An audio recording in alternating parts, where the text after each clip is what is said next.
Salut à vous mes petits rookies, on se retrouve pour ce second épisode de notre série la NASCAR pour vous mes rookies. Et donc, générique.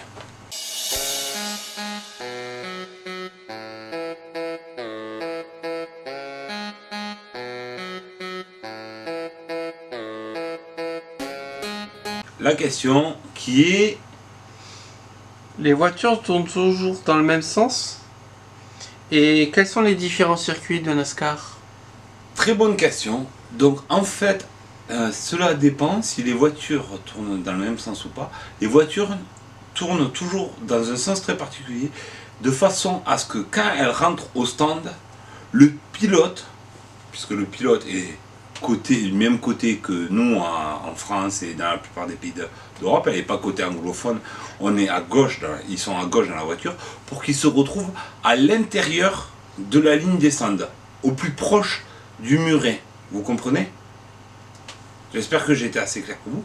Et donc ils tournent toujours en effet dans le même sens, puisqu'ils se retrouvent toujours de façon à être sur les circuits ovales.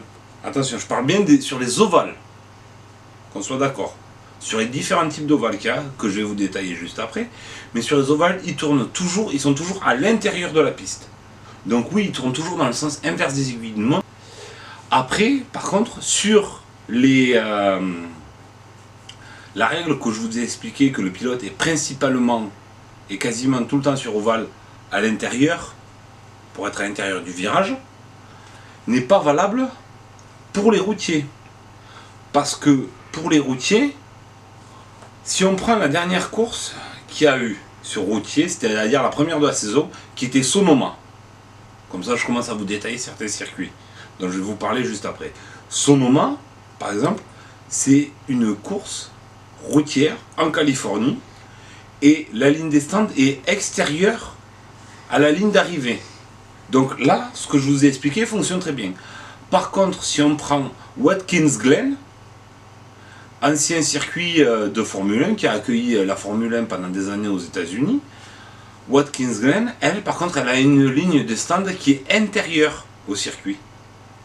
Donc, le pilote est à l'extérieur de son box et vers l'extérieur du box. Box, c'est là où on s'arrête quand on fait le ravitaillement.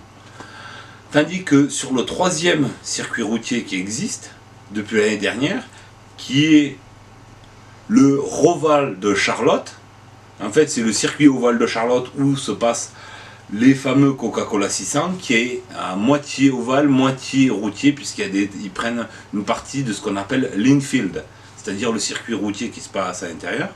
Et bien là, la règle que je vous ai expliquée, on revient sur une règle traditionnelle du NASCAR, puisqu'ils tournent toujours dans le même sens. Voilà. Et donc, maintenant, on va attaquer les circuits. Les circuits, en fait, on a quatre types de circuits, exactement. On a les super speedway, où on a les fameuses courses, où on les voit tous en paquet, à tasser. Il faut se rendre bien compte, c'est qu'à ce moment-là, ils roulent tous à 340, 350. C'est-à-dire que s'il y en a un qui se crache, sachant que l'autre derrière, il est à 1,5 cm, voire à 4-5 cm maximum, il ne peut pas l'éviter. Il y a donc ce qu'on appelle un Big One.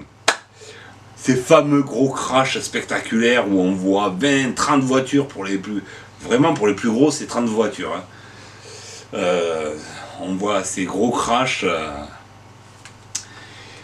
Les mecs, ils ont beau avoir un spotter. Le spotter, c'est celui qui est en haut du circuit, sur le point le plus haut, et qui lui dit attention, t'as la 42 qui te remonte, t'as la 18 qui te passe à l'intérieur, fais gaffe. Parce qu'ils ont beau avoir un rétro qui est immense, en haut, et un petit rétro sur le côté, ils ne peuvent pas tout voir. Quand on roule à plus de 350, à plus de 300 km/h, on ne voit pas tout. Ça va très vite. Donc, on a les super speedway, qui sont au nombre de 2, où on va 2 fois dans la saison sur chacun. C'est Talladega et Daytona. Les super speedway, c'est des circuits qui font forcément plus de 2 miles. Oui, on est sur la mesure américaine, c'est-à-dire plus de 4 km. Sachant que le tour, il le boucle quand même en 40 secondes. 39-40 secondes. Pour vous dire à quelle vitesse ça va, pour faire 4 km. Allez-y sur l'autoroute, enfin non, je plaisante, ne le faites pas. Ensuite, on a les speedway, qui sont les circuits qui font moins de 2 miles, mais qui font plus d'1 mile. Ça fait beaucoup de circuits. Et on a plein de configurations différentes sur ces circuits. On a des circuits comme Pocono, que j'adore, où on a à Pocono, on a le fameux What Turn 4, oui, le virage 4. Parce que c'est un circuit triangulaire. On a 3 virages qui n'ont pas le même angle, mais ça nous fait un circuit d'enfer. Ensuite, on a des circuits qui sont quasiment des ovales parfaits, où on a le même angle partout. On a des circuits comme Indianapolis, où il est quasiment plat, où c'est quasiment un rectangle.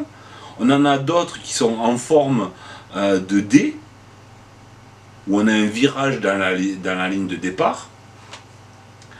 Et il y en a d'autres qui sont plus petits, qui s'appellent des short tracks, dont certains sont très connus, dont le paperclip, c'est-à-dire j'allais dire l'épingle à nourrice, non, c'est pas une épingle à nourrice, le trombone, paperclip ça veut dire le trombone, c'est-à-dire Martinsville. On a d'autres où il y a des courses en nocturne qui sont il y en a un autre c'est Bristol, le Colisée de Bristol, où tous les virages sont extrêmement relevés, où ça va très vite, on fait un tour en 17-20 secondes, et c'est un short track aussi. Et les short tracks ont la particularité d'être ultra spectaculaires, puisque en fait ils vont moins vite que sur les autres circuits, mais ayant beaucoup de voitures, au lieu d'avoir 40 voitures ou 38 voitures sur 4 km ou 2 km ou 1 km 800, là on a 40 voitures sur moins d'1 mile. Je ne sais pas si vous voyez un peu et c'est 40 fous furieux. Donc beaucoup de spectacles, beaucoup de touchettes et tout ça. C'est pour ça qu'on dit que la NASCAR c'est un sport de bourrin. C'est pas faux, mais enfin bon, on n'est pas en Formule 1 quoi. On va pas attendre gentiment que quelqu'un nous ouvre la porte. On force un peu le passage si on veut pas nous ouvrir. Et c'est ce qui nous fait du spectacle, qui rend ça, c'est ce qui nous permet de pouvoir tenir 4 heures devant une course. Sauf qu'on ne tiendrait pas 4 heures devant une course de Formule 1. Faut être clair les enfants. Et donc la liste des circuits pour cette année, exactement. On a commencé à Daytona, c'est-à-dire à Daytona 500. Ensuite, on a fait Atlanta, qui est un classique, qui est un circuit, je veux dire, un speedway, puisque Daytona c'est un super speedway. On commence toujours la saison par un super speedway depuis 1976, si je ne me trompe pas, ou 74. Ensuite, ils sont allés à Las Vegas, Phoenix, Fontana, Martinsville, The Paperclip. Ensuite, donc, ils sont allés, après Martinsville, ils sont allés au Texas, à Bristol. On a eu Richmond et ensuite on a eu Talladega, qui a été un carnage cette année. Pour ceux qui ne l'ont pas vu, si vous pouvez aller la voir, allez voir la course de Talladega. Ça a été vraiment une course à l'élimination. C'est vraiment ceux qui avaient le plus de chance. Je pense que c'est ceux qui avaient fait le plus de prières qui ont fini la course. C'était vraiment un carnage cette année. Ensuite, il y a eu Dover, le Kansas. Ensuite, on a eu une course emblématique à Charlotte, le Coca-Cola 600, qui est vraiment une des courses mythiques de la NASCAR, puisque ça se passe à Charlotte, là où la plupart des écuries ont leur siège et où la NASCAR a son siège, son musée. Il y a le Hall of Fame de la NASCAR qui est là-bas aussi. Ensuite, on a eu Pocono. Après Pocono, on est allé au Michigan. Le week-end dernier, on était à Sonoma. Et ce week-end, ils étaient donc à Chicagoland, à Chicago. Ensuite, la prochaine, ce week-end, on revient sur un super speedway Deuxième passage à Daytona, ça y est, là on recommence. En plus, ils ont changé de diffuseur aux États-Unis, donc on bascule sur l'autre, on revient sur des circuits, enfin on a fait la moitié du calendrier, on attaque l'autre moitié. C'est pour ça qu'on va aller à Daytona. Il va y avoir le Kentucky derrière, le New Hampshire ensuite. Ensuite, on retourne à Pocono avant d'aller à Watkins Glen. Vous voyez comme quoi les deux courses routières sont très proches. Ensuite, nous allons avoir le Michigan, Bristol, Darlington, le Brickyard 400 à Indianapolis. Brickyard parce que le yard, c'est une mesure anglaise qui fait un peu moins d'1 mètre.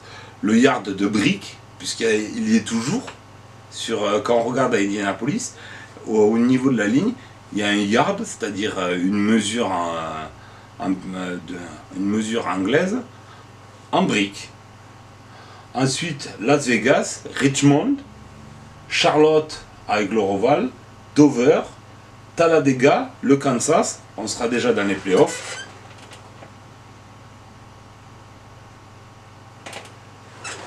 Il y aura Martinsville, le Texas, Phoenix, et on finira en beauté à Homestead, Miami, comme tous les ans. Depuis maintenant 10 ans, ça fait 10 ans que ça se finit là-bas. Et pour l'instant, on a toujours eu des courses très spectaculaires puisque le champion a été titré là-bas avec le nouveau système, comme avant on appelait ça le chase. Maintenant, vu qu'il y en a un qui s'appelle Chase Elliott, maintenant on appelle ça les playoffs, avec un système très intéressant que je vous détaillerai dans une prochaine vidéo. Sur ce, mes rookies, à la prochaine, portez-vous bien.